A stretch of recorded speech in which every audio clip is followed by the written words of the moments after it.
আমরা জানি যে আমরা হয় কওমি মাদ্রাসায় কেউ পড়ছি অথবা অন্য কোনো সিলেবাসের মধ্যে পড়ছি, কিন্তু মুসলমান হিসেবে কিছু বিষয়ে সবার একই রকম সম্পৃক্ততা রয়েছে। এর মধ্যে একটি গুরুত্বপূর্ণ বিষয় হলো বাতিল ফিরকা, বাতিল মতবাদ সম্পর্কে জানাশোনা থাকা।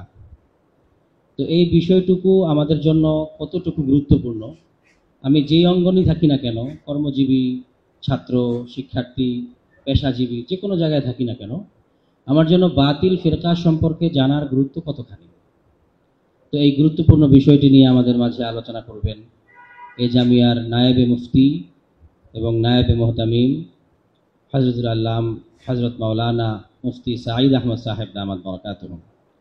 আলহামদুলিল্লাহ, আমরা ধারাবাহিকভাবে দাওয়া বিভাগের কার্যক্রমগুলো যে পরিচালনা করে আসছি, এই জামিয়ার মুরব্বিয়ানে কেরামের মধ্য থেকে তাদের সরপ্রস্তুতিতে আমাদের এই কার্যক্রম পরিচালনা হচ্ছে।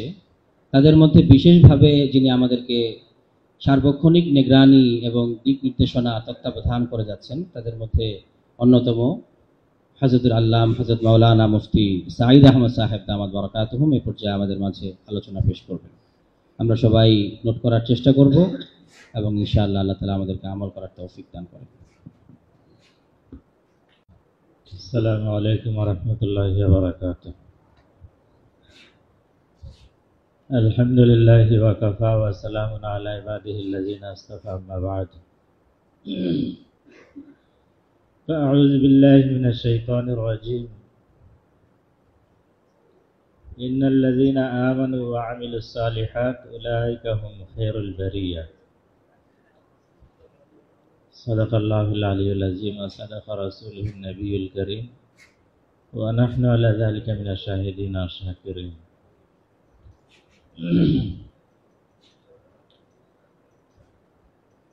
মুহতারাম উপস্থিতি, সময়ের খুবই গুরুত্বপূর্ণ বিষয়ের উপর আজকের অনুষ্ঠান।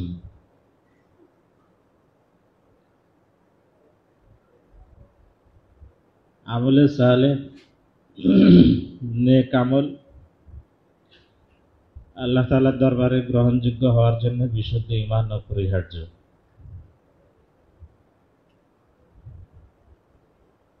যত ভালো কাজই করুক কিংবা আমরা করি, ঈমান যদি ঠিক না থাকে তাহলে সে ভালো কাজ আল্লাহ তাআলার দরবারে ভালো হিসেবে গ্রহণযোগ্য হবে না। সেই ভালো কাজ দিয়ে পরকালে কোনো লাভ হবে না। এর বিস্তারিত আলোচনা এবং মূল বক্তব্য আলহামদুলিল্লাহ আমরা সকলে জানি যে ঈমান ভালো কাজ হিসেবে আল্লাহ তাআলার কাছে প্রতিদানযোগ্য হওয়ার জন্য বিশুদ্ধ ঈমান, অক্ষত ঈমান জরুরি। আজকে শুধু ভালো কাজের বিবেচনায় কাফের মুশরিকরা, এমনকি নাস্তিক মুরতাদরাও অনেক দিক থেকে এগিয়ে আছে, কিন্তু ঈমানের শর্ত না থাকার কারণে তাদের এই ভালো কাজগুলো কোনো প্রতিদানযোগ্য না, গ্রহণযোগ্য না। আমরা বিশ্বের বিভিন্ন জাতির কথা শুনি, দেশবাসীর কথা শুনি যে সততা, পরহিতাকাঙ্ক্ষা এবং পরমত সহিষ্ণুতা, পরোপকারী হওয়া, সহমর্মিতা, এইসব গুণাবলীতে মুসলমানদের থেকে তারা অনেক অগ্রসর। অনেকে বলেও ফেলেন যে এই লোকগুলো জান্নাতে যাবে না, তো যাবে কারা? নাউযুবিল্লাহি মিন যালিক। আর যারা এই শর্ত যুক্ত করে বলেন যে এই লোকগুলো যদি ঈমানদার হতো তাহলে আমাদের আগে জান্নাতে চলে যেত, এই লোকদের কথা ঠিক আছে।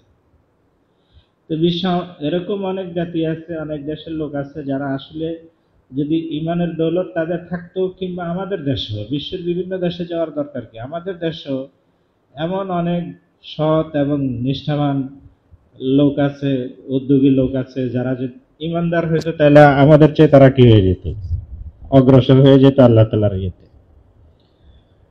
কিন্তু ইমানের দৌলত থেকে মাহরুম, ইমানের দৌলত থেকে মাহরুম, যার ফলে তাদের এই সততা, নিষ্ঠা, হিতাকাঙ্ক্ষা, পরোপকার, এই বিষয়গুলো আল্লাহ তাআলার দরবারে গ্রহণযোগ্য হবে না। ঈমান ছাড়া নেক আমলের নেক হওয়া সম্ভব না, গ্রহণযোগ্য হবে না। ঈমানটা মূল বিষয়। আল্লাহ তাআলার দরবারে আমরা লাখো কোটি শুকরিয়া আদায় করি যে আল্লাহ তাআলা অন্য যত আমলি লাইনে আমাদের চারিত্রিক নৈতিক দিক থেকে আমরা যতটা অধঃপতনে আছি, বলতে গেলে জাতি গোষ্ঠীর বিচারে আমরা এখন সবচেয়ে নিচের স্তরে আছি, কিন্তু আলহামদুলিল্লাহ আল্লাহ তাআলা আমাদেরকে ঈমান এই জিনিসটা স্বীকার করার, যে আমরা আল্লাহ তাআলাকে বিশ্বাস করি, রাসূল আকরাম সাল্লাল্লাহু আলাইহি সাল্লামকে রাসূল হিসেবে বিশ্বাস করি, এটা দাবি করতে পারতেছি। কিন্তু এ কথাও তো আমরা সকলে জানি যে ঈমানকে অক্ষত রাখতে হলে যতগুলো জিনিস দরকার, ঈমান হারা হইতে হলে মাত্র একটা দুইটা জিনিস হলেই যথেষ্ট।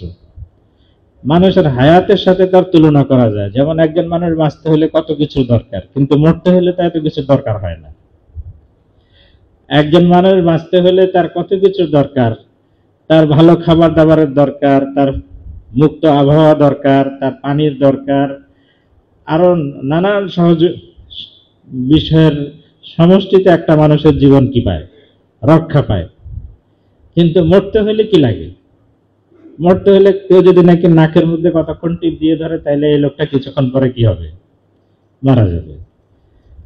ঈমানের বিষয়টা এরকম, যে ঈমান রক্ষা করতে হলে অনেক কিছু, ঈমানের জন্য জরুরি বিষয় যেগুলো আছে এগুলো সবগুলোর পাবন্দি করতে হবে।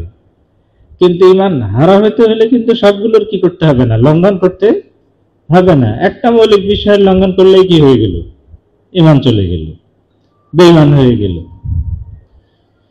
তা এই যে ঈমান, ঈমানের জন্য মৌলিক শর্তাবলী, এগুলোর কোনোটা হাতছাড়া হয়ে গেলে, কোনোটার পরিপন্থী বিশ্বাস যদি আমরা লালন করি, তাহলে আমরা বেঈমান হয়ে যাব, নাউযুবিল্লাহি মিন যালিক। এখন সেই ঈমানকে ওই পরিপন্থী বিশ্বাস, চিন্তা, চেতনা এগুলা থেকে রক্ষা করতে হলে আমাদেরকে সেগুলো জানতে হবে না, যে ঈমান পরিপন্থী জিনিসগুলো কি, এই জিনিসগুলো তো আমাদের জানতে হবে। আজকে মুসলমান ঈমানের দৌলতের উপরে আছে কিংবা ঈমানের উপরে থাকতে চায়, এটাই তার মূল সম্পদ, এটা কাফেররা জানে। কাফেররা জানে, মুসলমান ঈমানদারেরা জানে না তাদের ঈমান যে তাদের কত বড় সম্পদ, যার কারণে সে এটার হেফাজত করার অতটা ইহতিমাম করে না, অতটা যত্ন নেয় না যতটা যত্ন তার নেওয়া দরকার। কিন্তু এর বিপরীতে কাফেররা জানে যে মুসলমানদের ইসলাম এবং ঈমান কত বড় সম্পদ। এই কারণে তাদের সকল চেষ্টা হলো আমাদের কি নষ্ট করার জন্য, ঈমান নষ্ট করার জন্য। দেখবেন আমাদের শিক্ষা দীক্ষা, আমাদের বৈষয়িক উন্নতি অগ্রগতি, আমাদের নৈতিক শিক্ষা দীক্ষা, এই সব কিছুর ক্ষেত্রে কাফেররা আমাদেরকে সাপোর্ট দিচ্ছে, সাপোর্ট দেয়। এনজিওর কাজ কি?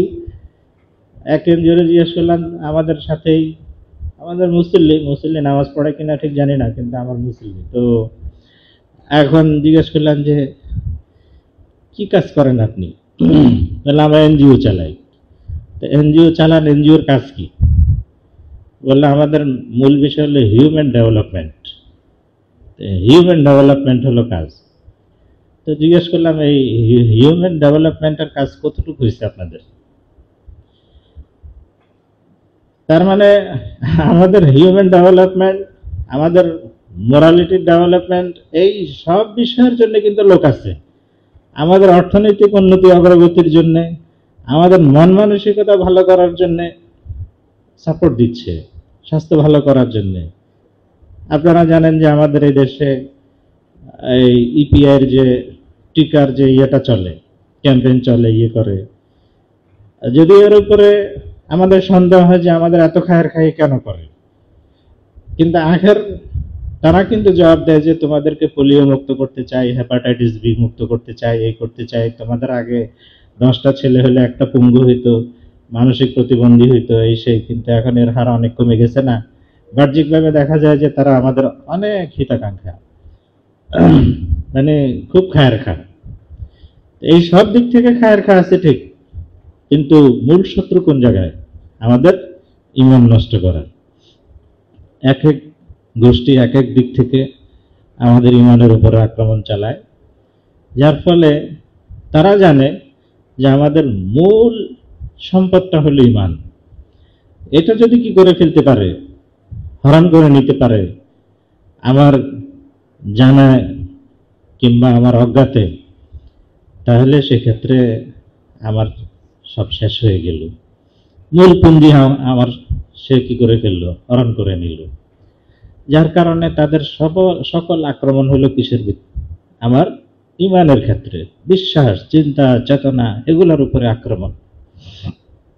তো এখন এই আক্রমণ থেকে এই যে নাজুক এবং আমার এই দামি জিনিস ইমান, এটাকে অক্ষত রাখা, ইমান পরিপন্থী বিশ্বাস থেকে আমাকে মুক্ত থাকা আমার পরকালের নাজাতের জন্য শর্ত। এটা আমি কিভাবে রক্ষা করতে পারবো? যদি ইমান পরিপন্থী যত চিন্তা, ফিকির, আদর্শ আছে এগুলা সম্পর্কে আমি সচেতন থাকি, তখনই তো। এ কথা তো বললে হবে না যে কারেন্টের তারের মধ্যে হাত দিলে যে মারা যায়, এটা আমার জানা ছিল না। এই কথা বললে তো কাজ হবে না। জানা ছিল না এত সত্ত্বেও যদি হাত দেয়, তারপরে কি হবে? মারা তো যাবে। যদি নাকি 440 লাইনে হাত দেয়, কেউ মানুষ বাঁচবে? বাঁচবে না তো। কিন্তু সে যতই দাবি করুক যে এটাতে যে কারেন্ট আছে, আমার এটা কি ছিল না, জানা ছিল না।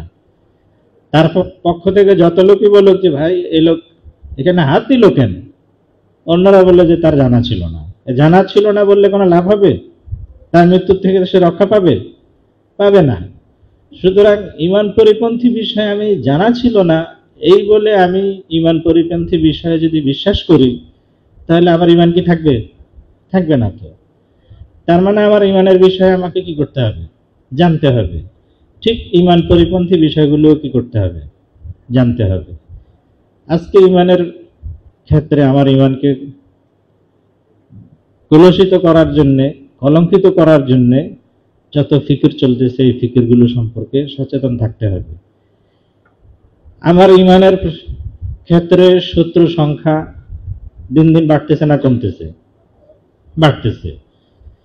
এবং ইমানের উপরে, আমার ইমানের উপরে হামলা এবং তার ধরন দিন দিন কি হইতেছে? নিত্য নতুন ভাবে আবিষ্কার হচ্ছে এবং মাঠে আসতেছে। সুতরাং এক্ষেত্রে আমলের দিক থেকে যতটা আমাদের সচেতন হওয়া জরুরি, তেমনিভাবে আমাদেরকে ইমানের দিক থেকেও সচেতন হওয়া জরুরি। এটা জানা জরুরি, ফরজ আইন। এরপরে আসে হলো আমলের বিষয়ে। কাফির মুশরিকদের তাদের তো এজেন্ডাই হলো আমাদেরকে বেঈমান বানায় ফেলা। ওয়ালান তারদা আনকাল ইয়াহুদ ওয়ালান নাসারা হাত্তা তাত্তাবিআ মিল্লাতাহুম। তোমার প্রতি ইহুদ নাসারারা ততক্ষণ সন্তুষ্ট হবে না যতক্ষণ তাদের ধর্মকে অনুসরণ না করো। আর এরপরে আমলের লাইনে আমাদের আমল যেন আল্লাহ তাআলার দরবারে কবুল না হয়, সেজন্য চক্রান্ত করবে, শত্রুতা করবে। এখন কাফের মুশরিকরা আমাদেরকে আমলের তালিম দিলে তো কি হবে না, আমরা সাধারণত সেই তালিম নিব না। মনে করবো যে কাফের আমাদেরকে কিসের আমলের তালিম দিবে। এই জন্য আল্লাহ তাআলা এই লাইনে পরীক্ষার জন্য দাঁড় করায় দিয়েছেন কাদেরকে? আমাদের নিজ ধর্মের ভাইদেরকে দাঁড় করায় দিয়েছেন। তারা বাহ্যিকভাবে মুসলমানের আকৃতিতেই আছেন, এমনকি আলেমের লেবাসেও আছেন, দিনদারের লেবাসেও আছেন। ওনাদেরকে আল্লাহ তাআলা লাগাই দিয়েছেন কিসের জন্য? আমাদের আমলের লাইনে পরীক্ষার জন্য। এই ক্ষেত্রেও এখন বিরাট এক ময়দান খুলে গেছে, যে কেউ আমার নামাজ নষ্ট করার জন্য কিংবা নামাজের মধ্যে আমাকে সন্দিহান করার জন্য আমাকে কি করতেছে? প্ররোচনা দিতেছে। সেও কিন্তু শয়তানের এজেন্ডা নিয়ে আছে।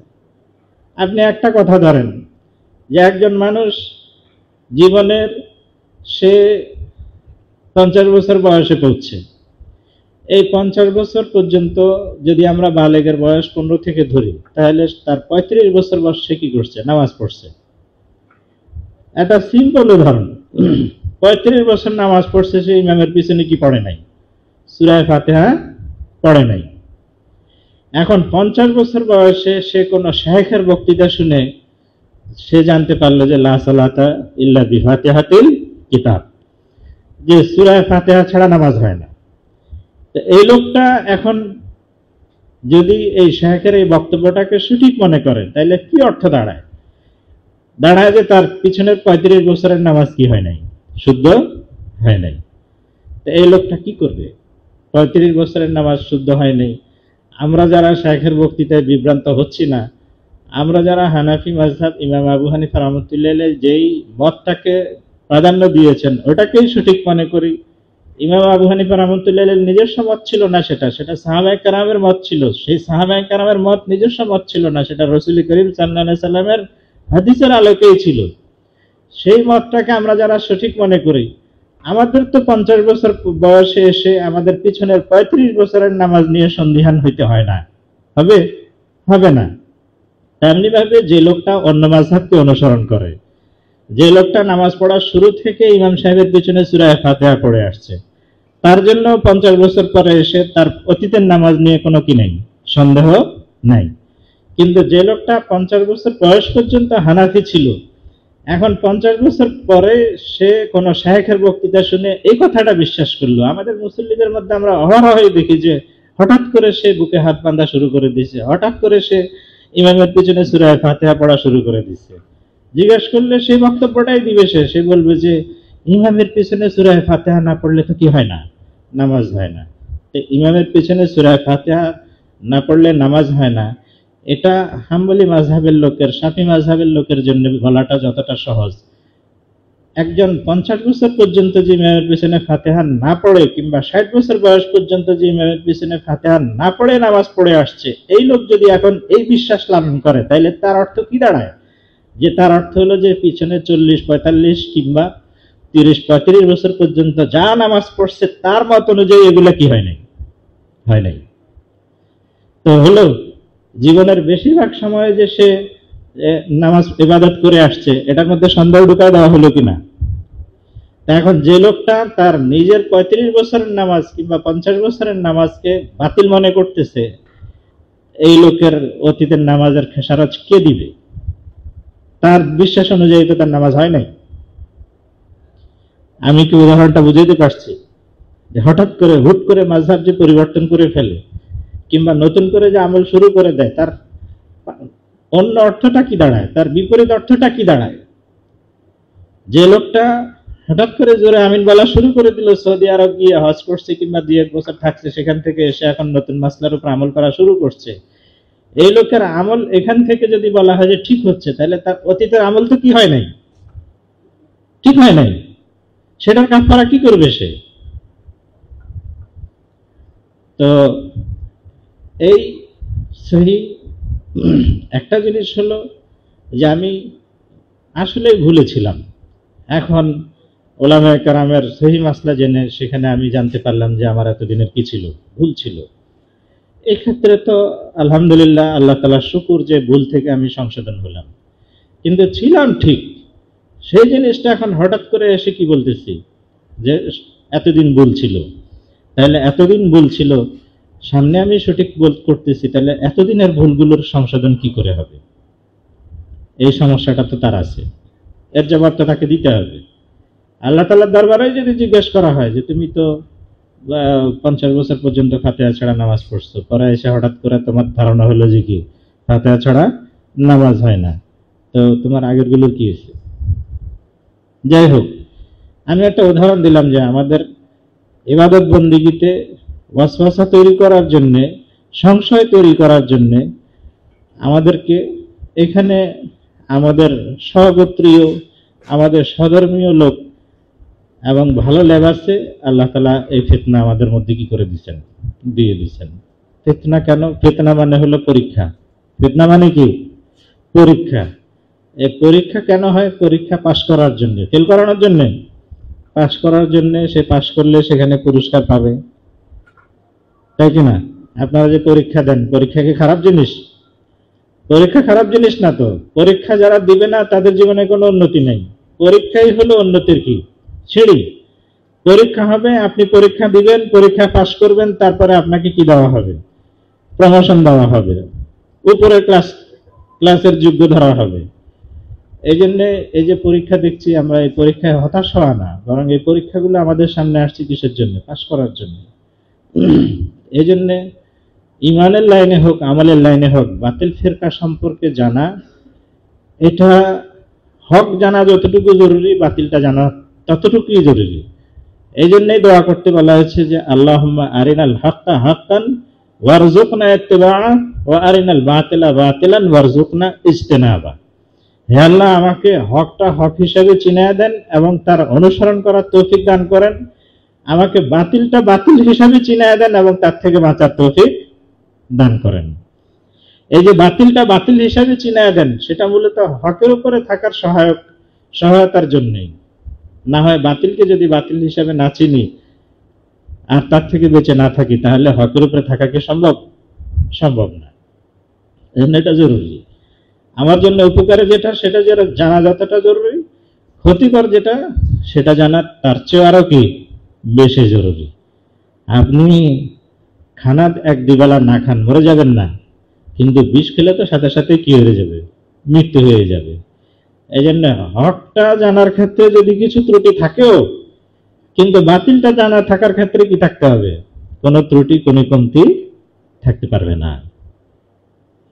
এটা ফিরকায়ে বাতিলা সম্পর্কে এই জন্যই জানাটা জরুরি। এবার আসেন যে এই ফিরকায়ে বাতিলা সম্পর্কে আমাদের জানার মাধ্যমটা কি হবে, উপায়টা কি হবে? উপায় হবে কি?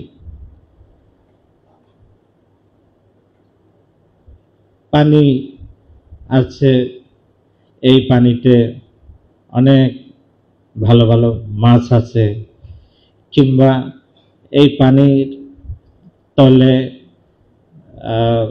আরো অমূল্য সম্পদ আছে। ওই যে কি পায়, মণিমুক্তা পায় না, মুক্তা হয় যে ঝিনুকের ভিতরে, সেটা কোথায় থাকে? পানির নিচেই তো থাকে। তা এখন মুক্তা তো ভালো জিনিস, আপনি পানির মধ্যে মাছ থাকলে সেখান থেকে মাছ ধরবেন, মাছ ধরা তো ভালো জিনিস। এই মাছ ধরা কিংবা পানির তল থেকে এই মুক্তা আহরণ করা, এটার আগে কিছু জরুরি কাজ আছে না? কি কাজ? সাঁতার শিখতে হবে। আপনাকে সাঁতার শিখতে হবে তো নাকি? সাঁতার না শিখে যদি আপনি আপনার ঠাঁই দিবে না, ঠাঁই পাবেন না, এরকম জায়গায় মাছ ধরতে যান, তখন কি মাছ ধরবেন না মরবেন? মরবেন। আমরা শুনছি যে পাকিস্তানে বন্যা হইলে তখন সেক্ষেত্রে হাঁটু পানিতে পড়েও মানুষ মারা যায়। বন্যা হইলে তখন হাঁটু পানিতে পড়েও মানুষ কি হয়? মারা যায়। হাঁটু পানিতে পড়লে পারে কিংবা কোমর পর্যন্ত পানি হলে সে কি করবে? সে কি করতে পারে না, সে আর করতে পারে না, শেষ পর্যন্ত শুয়ে পড়ে পানির মধ্যে। অথচ আপনার হাঁটু পানি কিংবা কোমর পানির মধ্যে দাঁড়ায় থাকলে তো কি করতে পারে? বাঁচতে পারে। কিন্তু এই হাঁটু পানি কোমর পানির মধ্যে যে হাঁটলে কিংবা দাঁড়াইলেই বাঁচা যায়, এই জিনিসটা তার জানা নাই। না জানার কারণে শেষ পর্যন্ত বেচারা হতাশ হয়ে কি করে? শুয়ে পড়ে। তো শুয়ে পড়লে হাঁটু পানিতে পড়ে কি হয়? মানুষ মারা যায়। তো তার মানে হলো পানিতে চলতে তো কি করতে হবে? শিখতে হবে।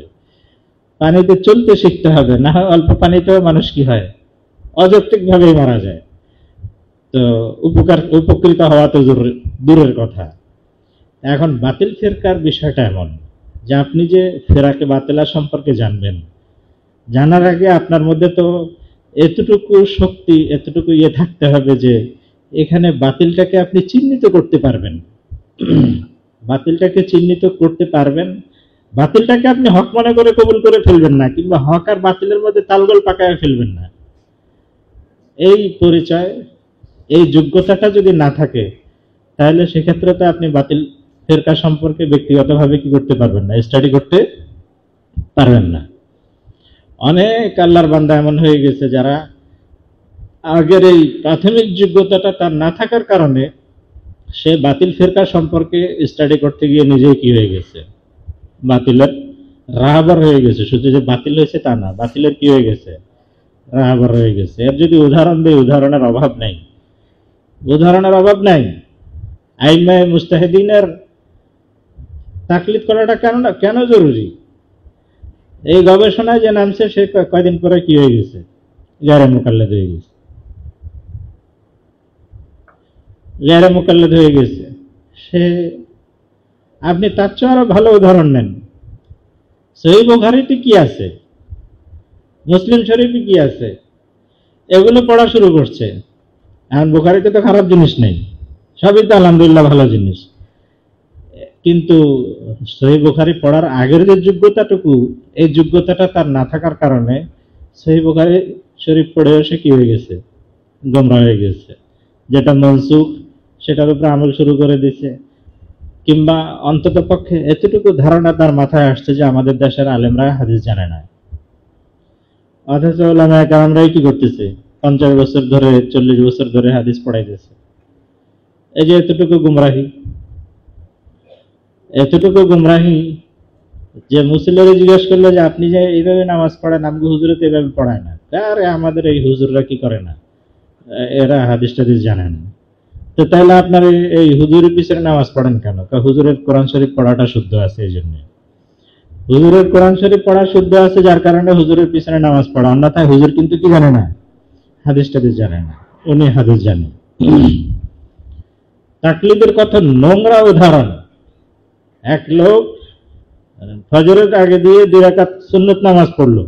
সেই 2 রাকাত নামাজ পড়তে গিয়ে দেখা গেল যে সে রুকুতে যাওয়ার আগে একবার হাত উঠাইতেছে, তারপরে রুকু থেকে উঠে আবার হাত উঠাইতেছে এবং আবার হাত বাঁধতেছে। তো শেষ হওয়ার পরে এখনো জামাত দাঁড়াইতে একটু দেরি আছে। আমি জিজ্ঞেস করলাম যে এই যে নামাজ পড়লেন আপনি, এটাকে কেন এইভাবে পড়লেন কেন? যে রুকুর আগে দিয়ে একবার হাত উঠাইলেন, রুকুর পর আবার হাত উঠাইলেন, আবার হাত বাঁধলেন, তা এটা শিখছেন কোত্থেকে?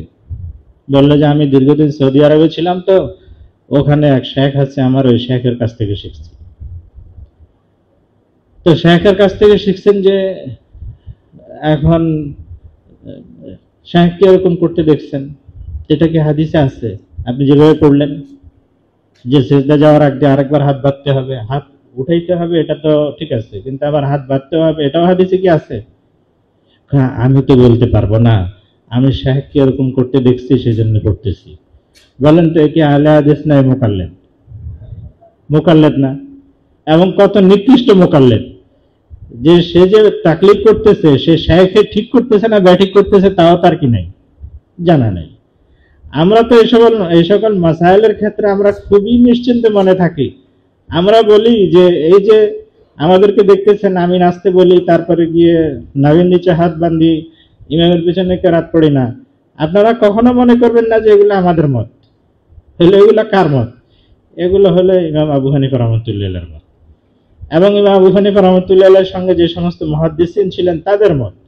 এখন তাদের মত যখন, এখন তর্কটা কি আপনার যিনি শেখ আছেন ওনার সাথে আমার বিতর্ক, নাকি আপনার যে শেখ আছেন ওনার সাথে ইমাম আবু হানিফার বিতর্ক? কার বিতর্ক বলেন? ইমাম আবু হানিফা রাহমাতুল্লাহির বিতর্ক। খুব সহজেই বলে দেয়, এই জুমার নামাজের আগে দিয়ে 4 রাকাত কিংবা পরে 4 রাকাত, এটারে কাবলাল জুমা বাদাল জুমা বলে কেন? এই জন্য আমাদের দেশের কিছু এখন নতুন চিন্তাধারার লোক তারা বলে যে এই কাবলাল জুমা বাদাল জুমা ফালতু ফালতু, ফালতু এইসব নাকি ফালতু। বললাম যে এত লম্বা কথা বলেন না, ফালতু ফালতু বলেন যে আপনি জানেন এটা কাদের মত? এটা তো আইমায়ে মুজতাহিদিনের মত ছিল। এখন যদি আমরা বলি যে এই হুজুর এই যে ইনি বললেন ফালতু ফালতু, এটা উনি বলতে পারেন না। আপনি এখন জানেন ইনি কত বড় আলেম, ইনি বাংলাদেশে ব্যাংক করে, ইন্স্যুরেন্স করে, তারপরে এই করে, বিশ্বে তার ইয়ে আছে, বক্তৃতা আছে, ইনি আজকে বাংলাদেশে তো কালকে কায়রো, আরেকদিন ইয়েতে যাচ্ছে, মালয়েশিয়া যাচ্ছে, অমুক জায়গায় বক্তৃতা দিচ্ছেন। বললাম ভাই সবকিছু ঠিক আছে, ওনাকে আমার সাথে তুলনা করেন কেন? আমি যে মতটা অনুসরণ করি এই মতটা তো আইমায়ে মুজতাহিদিনের, আইমায়ে মুজতাহিদিনের সাথে তাকে তুলনা করেন। আপনি আমাকে এনার সাথে তুলনা করে বলতেছেন যে উনি বড় আলেম আর আমি তার পায়ের সমান না, কিংবা ওনার পায়ের পশমের সমান না, কি জানি করলে গায়ের পশমের সমান না। আমি এটা ঠিক মানি, ঠিক আছে, কিন্তু আমি যে মাসলা অনুসরণ করি সেই মাসলায় ওনার সংঘর্ষ কার সাথে, ওনার মোকাবেলাটা কার সাথে? ওনার মোকাবেলাটা হলো ইমাম আবু ইউসুফ রহমতুল্লাহের সাথে, ওনার মোকাবেলা হলো ইমাম মোহাম্মদ রহমতুল্লাহের সাথে, ওনার মোকাবেলা হলো বদরুদ্দিন আইনি রহমতুল্লাহের সাথে। ওনাদের সাথে তুলনা করলে ইনি কিন্তু কি অনেক নিচের লোক, অনেক নিচের লোক। ভাই আমরা তো ফলোয়ার, আপনি ফলো করতেছেন এই শাইখের, আর আমরা ফলো করতেছি কাকে? ইমাম আবু ইউসুফ রহমতুল্লাহ আলাইহি, ইমাম আবু হানিফা রহমতুল্লাহ আলাইহি। আপনি আজকে ইমাম আবু হানিফা রহমতুল্লাহ আলাইহির সঙ্গে এই হুজুরকে তুলনা করেন, তারপরে দেখবেন যে কার অনুসরণ করা উচিত। সেটাতে আমি একটা কথা বলি যে দেখেন, একজনে বলছিল যে তোর লগে এই কি বলে আমার অনেক মিল আছে। তো যে আসলে কেমনি মিল আছে ভাই? বলে তোর নাম হলো আব্বাস আর আমাদের বাড়িতে আছে একটা গাব গাছ, সেই হিসাবে তোর লগে আবার কি আছে, মিল আছে। বলে যে ভাই এইভাবে মিলাবেন না, এইভাবে মিলাবেন না, যে তোর নাম আব্বাস আর আমার বাড়িতে আছে কি গাব গাছ, এই হিসাবে মিল হয়ে গেছে বিষয়টা। এই শায়েখের সাথে যদি আমাকে মিলান তাহলে এমন মিল হবে, কিন্তু আমি তখন গাব গাছ হবো আর উনি আব্বাস হবেন। কিন্তু ওনাকে যদি নাকি ইমাম আবু হানিফা রহমতুল্লাহের সাথে মিলান তাহলে ইনি হবেন গাব গাছ আর ইমাম আবু হানিফা রহমতুল্লাহ হবেন কি আব্বাস। মিলাবেন এইভাবে। তো বিষয়টা লয়ে যে আমরা কত মানে যাদের মতের উপরে শতাব্দীর পর শতাব্দী পর্যালোচনা হয়েছে, যাদের শাগির্দ ছিলেন জামানার সবচেয়ে বড় সেরা সেরা মুহাদ্দিসগণ, তো তাদের মতের অনুসরণ করতেছে আলহামদুলিল্লাহ। তাহলে আমাদের তো এখানে কোনো এই এখনকার ইয়ে নিয়ে কারো বয়ান বক্তৃতা নিয়ে সন্দেহের মধ্যে পড়ার কোনো কি নেই, দরকার নেই। তো যাই হোক, বলতেছিলাম, আমি কথা শেষ করছি যে আমরা যে বাতিল ফিরকা সম্পর্কে জানব, এটা যদি কোনো মাহেরের তত্ত্বাবধানে না হয়, অভিজ্ঞের তত্ত্বাবধানে না হয়, এবং একটা পরিমাণ পর্যন্ত যোগ্যতা অর্জন করার পরে না হয়, তাহলে আমাদের কিন্তু ওই সাঁতার না জানা লোকের পানিতে নেমে মাছ ধরার চেষ্টা করার কর্ণওয়ালার মতো হবে। তাতে কি হবে, যেখানে ডুবে মরার কথা না সেখানেও কি হয়ে যাব, ডুবে মরে যাব।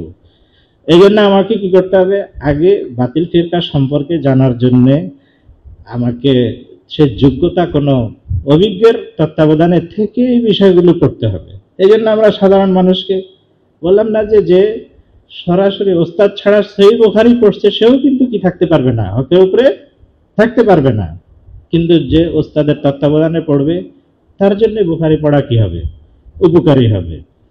আর বাতিল ফিরকা তো আরো সেন্সিটিভ জিনিস, আরো নাজুক জিনিস।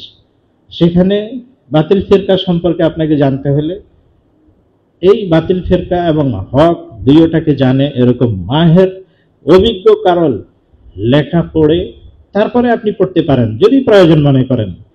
আর যদি বাতিল ফিরকা সম্পর্কে আপনি জানতে গিয়ে এরকম যোগ্য নির্ভরযোগ্য ওলামায়ে কেরামের লেখা পর্যন্তই সীমিত থাকেন, কিংবা তাদের বয়ান পর্যন্তই সীমিত থাকেন, সরাসরি বাতিলের বক্তব্যকে আপনি যাচাই করতে না যান, তুলনামূলক গবেষণা করতে না যান, তাহলে সেটা আরো নিরাপদ রাস্তা হবে, আরো নিরাপদ রাস্তা হবে। আপনি বহু লেকচার শুনছেন খতম নবুয়তের উপরে, কিন্তু এর পরে যদি নাকি আপনি এখন মনে করেন যে আমি একটা যোগ্যতা আমার এমন হয়ে গেছে, এখন কোনো কাদিয়ানের বয়ান শুনলে আমি তার গুমরাহিটা ধরতে পারবো, এটাও কিন্তু দুঃসাহসের ব্যাপার, করা যাবে না। এমন হবে যে কোনো জায়গায় গিয়ে সে আমাকে কিসের মধ্যে ফেলে দিল, সন্দেহের মধ্যে ফেলে দিল। এই সন্দেহের মধ্যে পড়ে গেলেই কিন্তু মানে জরুরি বিষয়, যেখানে নিশ্চিত বিশ্বাস থাকা দরকার, সেখানে আমি কিসের মধ্যে পড়ে গেলাম, সন্দেহে পড়ে গেলাম। এটা কিন্তু ইমানের জন্য ক্ষতিকর। এই জন্য সরাসরি এই বাতিল ফেরকাকে তুলনামূলক গবেষণার জন্য কিংবা জানার জন্য, বুঝার জন্য সরাসরি এই মাঠে না নামা উচিত, বরং হাক্কানি ওলামায়ে কেরামের গবেষণার মধ্যে সীমাবদ্ধ থাকা উচিত। ওলামায়ে কেরাম বাতিল ফিরকার লেখা, তাদের বক্তব্য এগুলো শুনবে। কারণ কি? তাদের এই বাতিলকে ধরার জন্য তারা কিভাবে গলত ইস্তেদলাল করতেছে, ভুল দলিল দিচ্ছে, এই বিষয়গুলো ধরতে পারার যোগ্যতা আলেমদের আছে, কিন্তু সাধারণ মানুষের তো সেই যোগ্যতাটা নাই। তখন সে কিন্তু নির্ভর করবে হলো চটকদার উপস্থাপনার উপরে। সে দেখবে যে উপস্থাপনা ভালো, তাতে সেটাকে সে কি মনে করবে, হক মনে করে ফেলবে। এই জন্য কখনোই বাতিল ফিরকার উপরে স্টাডি করতে গেলে, জানতে গেলে সরাসরি বাতিলদের বক্তব্য থেকে জানার চেষ্টা করা